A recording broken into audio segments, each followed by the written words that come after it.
Hey guys, welcome back again to my channel. This is the third episode or third videos of this channel where I'm going to teach you like astrology from the basic. So let's talk about how many different types of astrologies are there in the world. Well, primarily there are seven types of astrologies, namely Vedic astrology, then the Western astrology, Chinese astrology, Persian or Arabic astrology, then Maya's astrology, Tibetan astrology, and Egyptian astrology.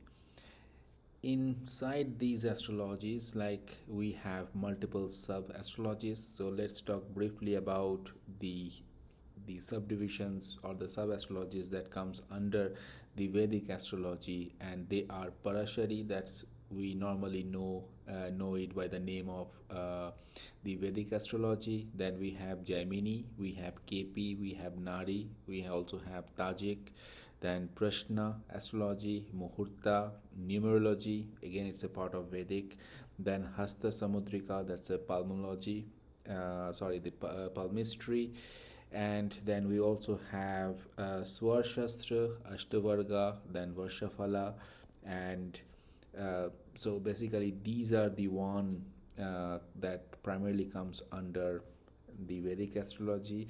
But again, if we go deep into it, like the Nari astrology can further be segregated into 72 parts or even more. There are many astrologies that are no longer in practice and people do not know about it. So stay tuned for more such information, and I'll keep on posting this sort of videos like almost every day. Thank you.